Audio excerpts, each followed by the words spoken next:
Welcome to NCN news. నా పేరు చందన. ముందుగా హెడ్లైన్స్. నిడదవోలు బాలాజీనగర్ రామకృష్ణ ప్రార్థనా మందిరానికి విచ్చేసిన రాజమండ్రి రామకృష్ణ మిషన్ స్వామి సేవ్యానంద స్వామీజీ.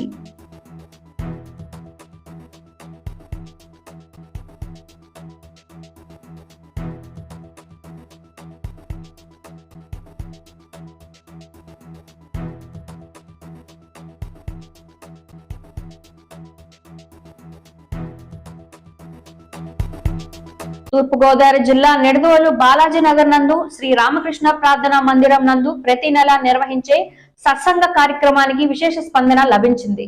ముందుగా సద్గురు రామకృష్ణ పరమహంస, శారదాదేవి, స్వామి వివేకానంద చిత్రపటాలకు పూలమాలలు వేసి పూజలు నిర్వహించారు. ఈ కార్యక్రమానికి ముఖ్య అతిథిగా రాజమండ్రి రామకృష్ణ మఠం రామకృష్ణ మిషన్ స్వామి సేవ్యానంద స్వామీజీ విచ్చేసి తమ ప్రసంగంతో శ్రోతలను అలరించారు.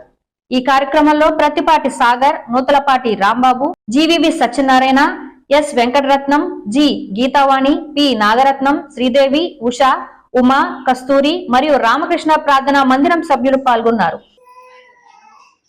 ఎప్పుడైతే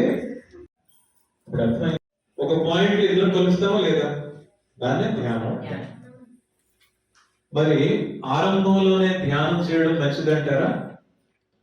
ఆరంభంలోనే పూజలు, జపం చేయడం, ప్రార్థన చేయడం ఏమి చేయకుండా డైరెక్ట్ గా ధ్యానం ఆరంభిస్తే అది మంచిదే అంటారా?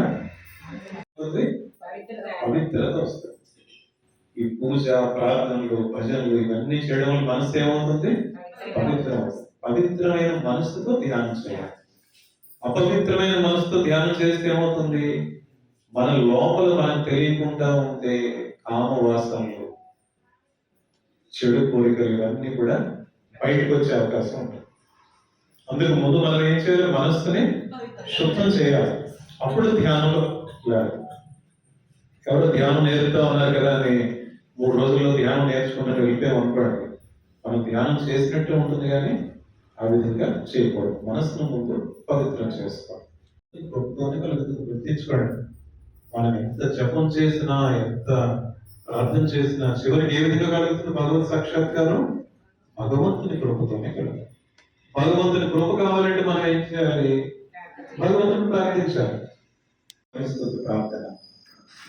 ఈ ప్రార్థన చివరిగా ఒక్క విషయం కూడా నాకు గుర్తొచ్చింది.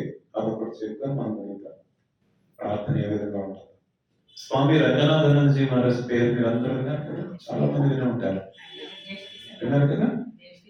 తీసుకున్నారా? స్వామి రంగనాథానందజీ మహారాజ్ జీవితంలో జరిగిన సంఘటన.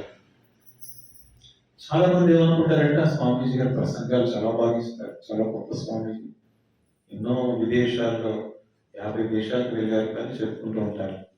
అయితే స్వామీజీ గారు శరీరం త్యాగం చేసిన తర్వాత వారు ఉపయోగించిన వస్తువులన్నీ బయటకు తీస్తున్నారు ఒకటి ఒకటి. అవన్నీ ఎంతో పవిత్రమైన వస్తువులు కదా. స్వామి రంగనాథానందజీ మహారాజ్ ఉపయోగించిన వస్తువులు బయటకు తీస్తూ ఉంటే వారి జపమాల అలిగిస్తున్నారండి. అందరూ అలిగించండి, చాలా మంచి సంఘటన. ఆ జపమాల మీరు చూస్తే ఉంటారు, జపం చేసేటప్పుడు ఆ మాల, జపమాల పెట్టుకోవడం చిన్న సంచిలో ఉంటుంది. ఆ మాల అలా కింద పడకుండా ఆ సంచి నుండి జపమాల తీద్దామని తీస్తున్నారు వారి సేవకులు. అప్పటికి స్వామీజీ గారు శరీరం త్యాగం చేశారు. జపమాల తీస్తుంటే జపమాలతో పాటు కాగితం కూడా బయటకు వచ్చింది. ఇదేంటి సంచిలో కాగితం ఉంది? కాగితం చూశారు. ఏమో కాగితంలో స్వయంగా స్వామి రంగనాథానందజీ మహారాజ్ వారి ఓన్ హ్యాండ్ రైటింగ్ తో ఆంగ్లంలో రాశారు. ఏం రాశారని చదివారు.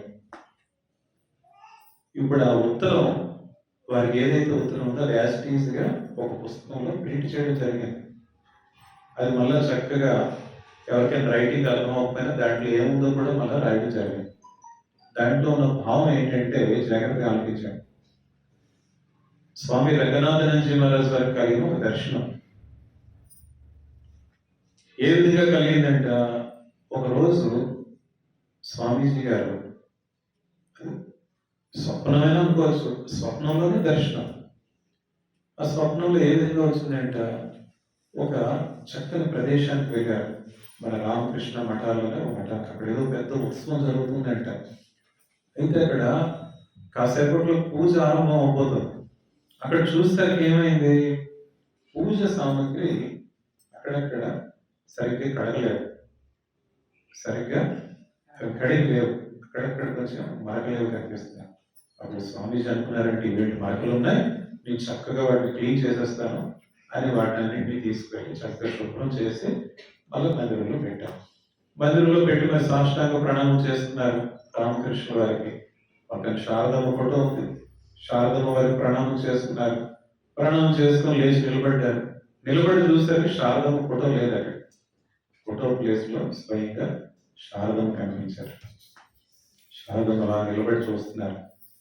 నిలబడి చూసేసరికి వెంటనే స్వామీజీ గారు మళ్ళా సాష్టాంగ ప్రణామం చేసి కళ్ళకి నీళ్ళు వచ్చేస్తున్నాయంట. స్వప్నంలోనే శారదమ్మను ప్రార్థించారు. సాష్టాంగ ప్రణామం చేసి నిలబడి శారదమ్మ చేతులు జోడించి ప్రార్థిస్తారు. ఎవరు ప్రార్థించారు? అమ్మా, నాకు ఒకటే ప్రార్థన, నువ్వు ప్రతిరోజు కూడా కనీసం ఒక్కసారైనా ఈ విధంగా నాకు దర్శనం ఇవ్వాలి. చూసారు ఎటువంటి ప్రార్థన? అమ్మా, నువ్వు ప్రతిరోజు కూడా కనీసం ఒక్కసారైనా ఈ విధంగా దర్శనం ఇవ్వాలి. అప్పుడు చివరిలో సెంటెన్స్ ఏమని రాశారు? శారదమ్మ నా ప్రార్థనను నెరవేర్చారు. అంటే దాని అర్థం ఏంటి? స్వామి రంగనాథనంజీ మహారాజ్ జీవించి ఉన్నంత కాలం కూడా ప్రతిరోజు కూడా మనం దర్శించుకుంటూ ఉంటారు. ఈరోజు మనం రామకృష్ణ సేవా సమితి నిడదవోలులో ఈ చక్కని సాధనా కార్యక్రమం ఏర్పాటు చేసుకోవడం జరిగింది. దీన్నే మనం సత్సంగం అంటాం. సత్సంగం అంటే భక్తులంతా కలిపి కొన్ని మంచి విషయాల్ని చర్చించడం, భగవంతుని గురించి ఆలోచించడం. మనకు జీవితంలో ఎన్నో విషయాలు చర్చించడానికి, ఆలోచించడానికి సమయం ఉంటుంది. అయితే భగవంతుని గురించి ఆలోచించేది ఎంతమంది? భగవంతుని గురించి కన్నీరు పట్టేది ఎంతమంది? రామకృష్ణ పరమహంస వారు చెప్పేవారు. ఏమని చెప్పేవారు అంటే, ఆలు బిడ్డల కోసం కడవల కొద్దీ కన్నీరు కారుస్తారు. ఈ లౌకికులు ఆస్తిపాస్తుల కోసం ఇంకా వారి యొక్క కన్నీరు వాగులై ప్రవహిస్తుంది. భగవంతుడి కోసం కన్నీరు కార్చేది ఎంతమంది అని ప్రశ్నిస్తారు.